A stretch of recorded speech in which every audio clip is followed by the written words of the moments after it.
그리스도인이 일평생 사명자로 살아가기 위해 지녀야 할 성경적 조건을 함께 생각해 보겠습니다. 사명자가 갖추어야 될 첫 번째 조건은 새로운 가치관을 지니고 있어야 된다는 것입니다. 내 삶의 동기가 내 자신이 아니라 하나님이시라는 새로운 가치관으로 살아가는 것입니다.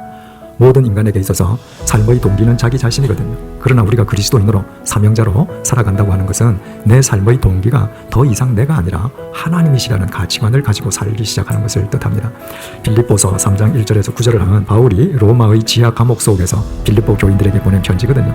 끝으로 나의 형제들아 주 안에서 기뻐하라. 너희에게 같은 말을 쓰는 것이 내게는 수고로움이 없고 너희에게는 안전함이라. 배들을 삼가고 행악하는 자들을 삼가고 몸을 상해하는 일을 삼가라. 하나님의 성령으로 봉사하며 그리스도 예수로 자랑하고 육체를 신뢰하지 아니하는 우리가 곧 할례파라. 그러나 나도 육체를 신뢰할 만하며 만일 누구든지 다른 이가 육체를 신뢰할 것이 있는 줄로 생각하면 나는 그러하니라. 나는 8일 만에 할례를 받고 이스라엘 족속이요 베냐민 지파요 히브리인 중의 히브리인이요 율법으로는 바리새인이요 열심으로는 교회를 박해하고 율법으로는 의로는 흠이 없는 자라. 그러나 무엇이든지 내게 유익하던 것을 내가 그리스도를 위하여 다 해로 여길 뿐더러 또한 모든 것을 해로 여기면 내 주 그리스도 예수를 아는 지식이 가장 고상하기 때문이라. 내가 그를 위하여 모든 것을 잃어버리고 배설물로 여기면 그리스도를 얻고 그 안에서 발견되려 함이니 내가 가진 의는 율법에서 난 것이 아니요 오직 그리스도를 믿음으로 말미암은 것이니 곧 믿음으로 하나님께로부터 난 의라. 아멘. 쇠사슬에 결박당해서 로마 지하 감방 안에 갇혀 있지만 바울 자신이 새로운 가치관을 갖고 삶의 동기를 하나님으로 삼았을 때 세상의 조건과는 상관없이 본인이 그리스도 안에서 기쁜 것이죠. 그래서 너희들도 기뻐하라는 것입니다. 육체를 신뢰하지 않는다. 우리의 이 육체의 몸덩어리만 이야기하는 것이 아니라 우리의 모든 것을 의미합니다. 우리의 의지, 우리의 성품, 우리의 능력, 이것을 의지하지 않는다. 내가 아무리 내 의지, 내 능력을 의뢰한다 할지라도 내가 나를 죄에서부터 깨끗하게 할 수 있습니까? 예수님만 하실 수 있는 것이거든요. 바울은 소위 말하는 유대 사회에서 스펙으로 따지자면, 육신의 자랑거리로 따지자면 내가 누구에게도 못지 않는다는 것입니다. 그 결과가 뭐였습니까? 다메섹 도상에서 시력을 상실하는 거였습니다. 방금까지 내 발로 걸었는데 시력을 상실했습니다. 한순간에 다른 사람의 손에 이끌려 다메섹으로 들어갔다. 내가 그런 많은 스펙을 갖고 살았는데 내가 스스로 내 앞길도 갈 수가 없어서 남의 손에 이끌려서 갈 수 있게 되었다면 지금 인생은 실패한 겁니다. 내가 그렇게 스펙을 쌓고도 이 세상에서 내가 장님처럼 사는 것이라면 그거 불필요하다. 이거 버리겠다. 왜 그리스도를 아는 지식만 제일 고상하다고 바울이 고백하는가? 바로 그리스도 때문에 육체의 눈을 버리고 진리의 눈을 얻었거든요. 이제부터 내가 어디를 가야 할지 비로소 안 것입니다. 그분 안에서 비로소 생명을 얻은 것입니다. 바울이 그 사실을 깨달은 것입니다. 내 스펙을 쌓을 때는 장님이고 내가 갈 바를 알지 못했는데 예수 그리스도 안에서 하나님께서 관계를 회복시켜 주심으로 내게 영원한 생명을 주신 것은 바로 하나님의 뜻을 따라 살게 하시기 위함임을 깨달았을 때 바울은 그 생명의 통로가 되는 사명자로 살기 위해서 자신의 생명을 하나님 앞에 던졌고 하나님께서 그를 당신의 도구로 쓸 때 그를 통해서 영원한 생명의 역사는 일어나지 않을 수 없는 것입니다. 이 생명이 하나님으로부터 주어졌으므로 나는 하나님을 위해서 살아가고 그때 영원하신 하나님 안에서 내 생명이 영원한 가치를 갖는다는 새로운 가치관을 지닐 때부터 우리의 삶이 새로워지기 시작하고 사명자의 삶이 시작되게 되는 것입니다. 두 번째로 모든 가족이 동일한 가치관을 지녀야 된다는 것입니다. 한 가정을 가족들이 함께 일구고 살아가지 않습니까? 그 가정에 속한 가족들이 같은 가치관을 지니지 않았을 때 참 사명자로 살기 어렵습니다. 서로 부딪히거든요. 그래서 사명자로 살기 위해서는 모든 가족이 같은 가치관을 지키는 것이 중요하다는 것을 우리는 깨달아야 합니다. 베드로와 요한이 지금 시간으로 오후 3시에 예루살렘 성전에 기도하러 갔습니다. 지금 아름다운 미문 앞에 선천성 하반신 마비자 거린이 앉아 있습니다. 이 거린이 베드로가 지나가니까 늘 하던 대로 힘벌건 눈으로 그냥 한 푼 줍쇼 이랬습니다. 그런데 베드로가 멈추었었습니다. 응시했습니다. 그리고 그 눈을 들여다보면서 여보시오, 나를 축복하시오. 형제여, 나한테 당신이 요구하는 돈은 없습니다. 그러나 나한테 있는 거 당신한테 주겠습니다. 나사렛 예수의 이름으로 일어나십시오 하고 손을 내밀고 잡아 일으켰더니 그 하반신 마비자 발목에 힘이 들어가면서 벌떡 일어났습니다. 이 거린이 평생 처음 일어나 보지 않았습니까? 성전 안으로 뛰어들어갔다고 했습니다. 난생 처음으로 자기 발로 지금 미문을 거쳐서 성전으로 들어갔습니다. 그 순간부터 그 거린 앞에 아름다운 인생 문이 활짝 열렸다는 것입니다. 예수님께서 베드로를 불렀을 때부터 베드로는 총각이 아니었습니다. 아내가 있었던 사람입니다. 더더구나 처가 식구까지 고기 잡아서 먹여 살리던 가장입니다. 그 예수님은 부활 승천하셨다고 세상에 이제 더 있지도 않는데 은과 금은 내게 없습니다. 내게 있는 것은 예수 그리스도뿐입니다. 이러고 갈릴리를 떠나가지고 지금 예루살렘에서 살고 있습니다. 베드로의 아내가 베드로의 발목 잡으면 베드로가 이런 삶 살 수 있습니까? 여보, 당신 가서 은근 벌어오시오. 우리 자식들 과외시킵시다. 우리도 아파트 평수 넓힙시다. 베드로 절대 사명자 삶 못 삽니다. 베드로가 처자식뿐만 아니라 처가 장모까지도 모시고 부양을 하다가 그 삶의 현장을 떠나서 사명자의 삶을 살기 시작할 수 있었다고 하는 것은 아내가 같은 가치관을 지니고 있는 겁니다. 당신 그렇게 사시오. 내 우리 친정어머니, 우리 자식들 내 책임질게. 우리 예수 위해서 그렇게 삽시다. 나중에 베드로가 나이가 든 뒤에는 전도 여행을 다닐 때 부인이 아예 같이 동행하지 않습니다. 하나님은 부부를 한 몸으로 보시거든요. 베드로가 그 거린을 쳐다보면서 나사렛 예수의 이름으로 일어나시오 하고 그 거린의 손을 잡을 때 거기에는 베드로 혼자 있는 게 아닙니다. 그 베드로 마음속에는 아내도 같이 자리 잡고 있는 것입니다. 아내의 믿음이 같이 겹쳐져 있는 겁니다. 하나님은 창조하실 때부터 남자를 불완전한 존재로 만드셨습니다. 아내의 도움이 없이는 남편의 인생이 완성될 수 없도록 만드셨습니다. 그런데 둘이는 한 몸이잖아요. 그래서 아내가 남편을 도와서 남편의 인생이 완성되는 것은 남편의 인생만 완성되는 것이 아니고 그 남편과 한 몸을 이루는 아내의 인생도 같이 완성되게 지금 하나님께서 만드신 것입니다. 그렇다면 남자들은 정말 자기 아내의 말에 겸손하게 귀를 기울일 줄 알아요. 나를 돕는 하나님의 도우심의 말씀이 내 아내를 통해서 오거든요. 그러므로 겸손하게 아내의 도움을 구할 수 있어야 됩니다. 그래서 내가 내 아내의 도움을 손발에 국한된 도움이 아니라 내 인생의 동력자로, 내 인생을 함께 풀어가는 조력자로 내 아내의 도움을 구한다. 그 사람은 참 지혜로운 사람이죠. 그러므로 남자는 아내를 또 진심으로 사랑해야 됩니다. 그 아내를 사랑하고 아끼는 것은 그와 한 몸을 이루는 나를 위한 것이고 그로 인해서 내 인생이 완성되어지기 때문입니다. 그렇다면 아내의 입장에서는 남편을 잘 도와야지. 남편을 내가 잘못 도우면 남편의 인생이 몰락하는데 그와 한 몸을 이루는 나도 몰락하고 자식도 같이 불명예를 당해야 되거든요. 모든 여자들은 남편을 잘못 도와서 남편을 파멸시킴으로 자기도 파멸당한 하와의 후손임을 잊으면 안 됩니다. 돕는 배필이 두 가지의 응답을 했죠. 첫째는 돕는 상대자, 두 번째는 돕는 반대자. 돕는다는 것은 첫째 예스하고 돕는 상대가 되는 것이죠. 베드로처럼 정말 은과 금을 목적으로 하지 않고 진리를 목적으로 살기 위해서 내가 다른 사람보다 상대적으로 작은 평수 아파트에서 살 때 예스하고 돕는 거죠. 돕는 반대자. 내 남편이 진리에서 어그러질 때에는 지혜롭게 노할 수 있어야 한다. 지혜롭게 노하면 남자들은 안 듣는 것 같지만 결국은 또 듣습니다. 이처럼 가족이 아내와 남편이 같은 가치관을 가지면 그 자식들도 같은 가치관을 안 지닐 수가 없습니다. 그때 그 가정은 사명 공동체가 되는 것이죠. 그 가정을 통해서 하나님의 역사가 이 시대 속에, 역사 속에 일어나는 것입니다.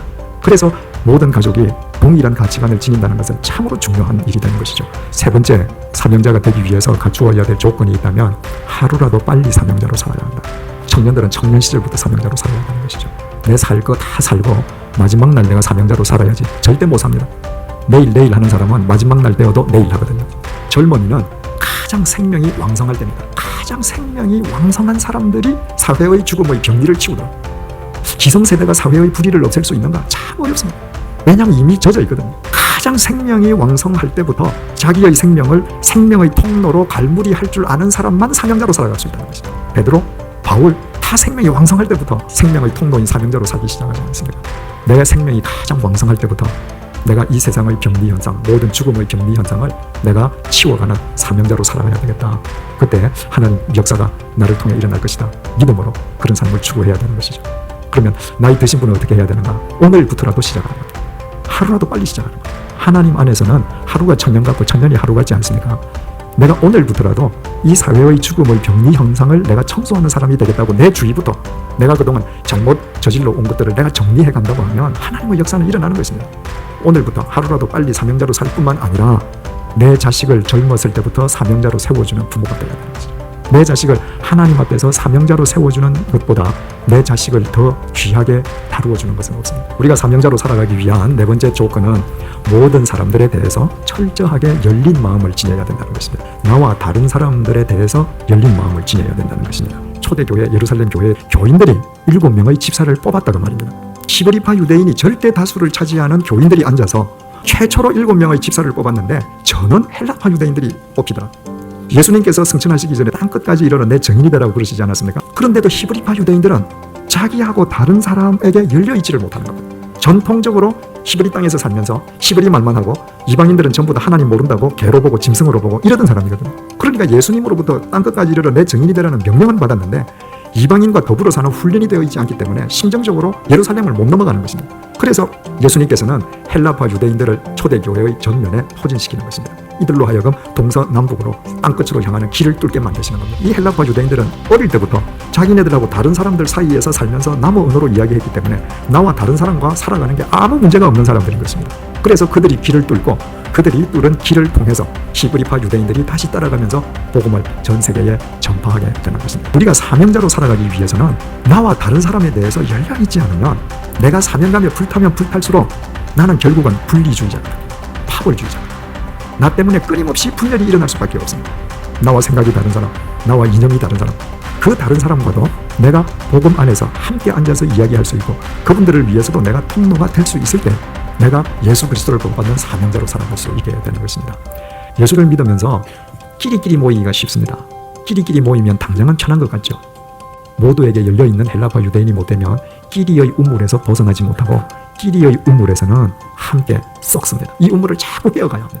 그래서 나와 다른 사람, 나와 다른 형태의 신앙을 가진 사람, 이런 분들이 다 들어와서 함께 융화되어 갈 때 내 신앙이 날이 갈수록 진보되고 그와 더불어서 사명자의 삶을 살아가게 되는 것입니다. 사명자로 살아가기 위한 5번째 조건은 미래에 대한 희망의 사람이 되어야 된다는 것입니다. 희망을 갖지 않는 사람, 소망의 사람이 아닌 사람은 사명자로 살아가기가 어렵습니다. 예레미야서 29장 그 장의 제목이 뭡니까? 포로에게 보낸 예레미야의 편지입니다. 예레미야가 그 포로들, 바벨로니아로 끌려간 포로들에게 편지를 쓰면서 하나님께서 말씀하셨는데, 너희들 거기서 평생 천년만년 사는 거 아니다.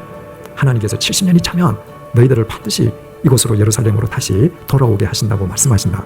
왜 70년인가? 하나님께서 이스라엘 백성들을 출애굽시키신 뒤에 광야에서 제일 먼저 훈련시키신 것 중에 하나가 안식일을 지키는 훈련이었거든요. 그리고 가나안 땅에 들어가서는 6년 지난 매 7년마다 땅을 갈지 마라. 땅도 쉬게 하고 너희도 쉬어라. 그런데 세월이 지나니까 사람들 욕심이 생기는 거예요. 그래서 안식년을 무시한 것입니다.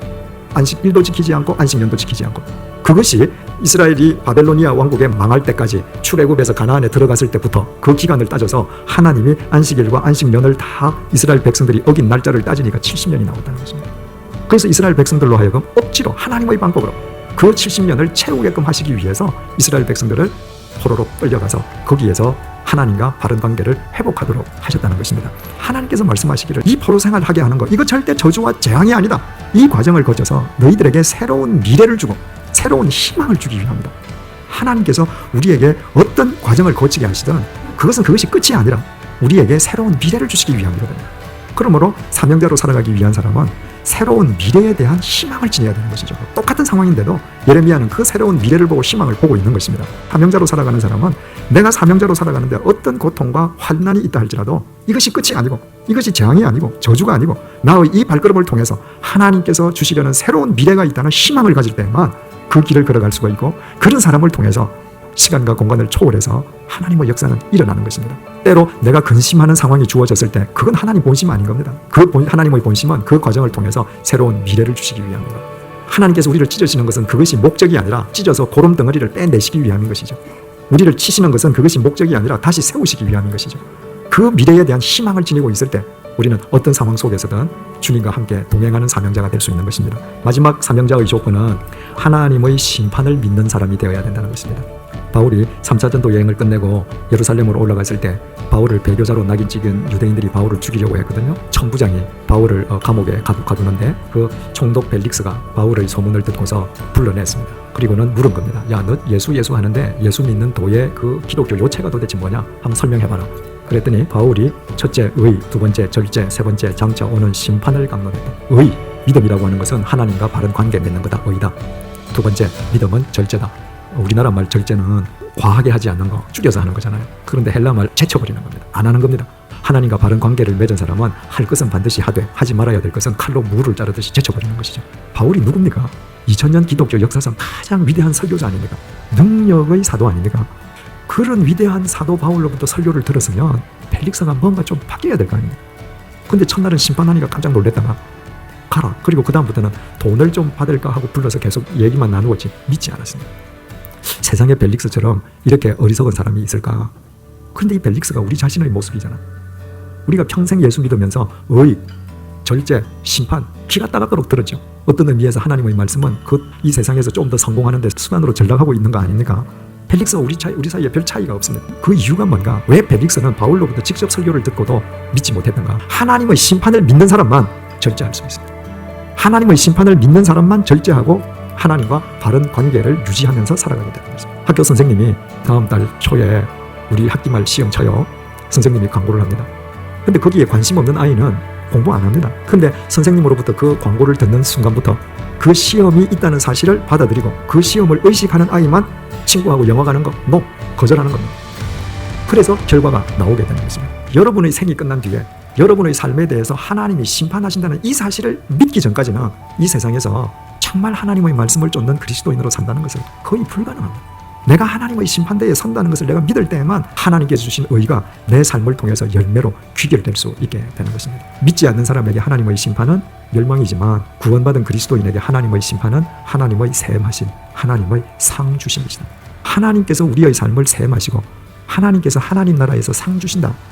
이 사실을 믿지 못하면 우리는 세속적인 그리스도인의 삶에서 절대로 벗어나지 못합니다. 갈라디아서 6장 7절 말씀입니다. 스스로 속이지 말라. 하나님은 업신여김을 받지 아니하시나니 사람이 무엇으로 심든지 그대로 거두리라. 하나님의 심판, 하나님 상급의 대원칙입니다. 내가 무엇으로 심든지 심은 대로 거둔다. 내가 지금 하나님 나라에서 받을 상급을 위해서 심으면 그대로 내가 거두어 받는 것이고, 내가 세상에서 받을 상급만을 위해서 심으면 하나님 나라에서 아무것도 받지 못하는 삶으로 그대로 내게 되돌아오는 것입니다. 내가 콩을 심으면 콩이 나고 팥을 심으면 팥이 나는데 흙으로 덮여 있어서 처음에는 안 보여요. 근데 내가 콩 심은 데 가서 콩을 얻을 수 있다는 것은 끊임없이 그 속에서 콩이 자라고 있는 것입니다. 내가 심은 대로 거둔다는 것은 내가 내 삶 속에서 악을 심으면 지금 이 순간에 현재 진행형으로 악의 열매가 연걸어 가고 있는 겁니다.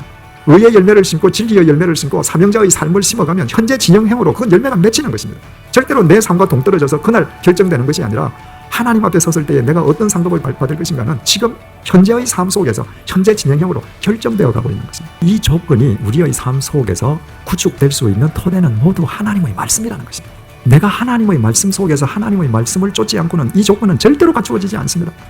하나님의 사랑과 생명의 통로가 되어서 사람의 속 사람을 살려주는 사명자가 되기 위해서는 말씀 안에 있을 때에만 가능해지는 것입니다. 내가 말씀 속에 있을 때 방금 말씀드린 이런 조건들이 말씀을 힘입어 내 삶 속에서 자연스럽게 갖추어지고 말씀의 능력 속에서 결과적으로 내 삶이 사명자의 삶으로 드러나게 되는 것입니다.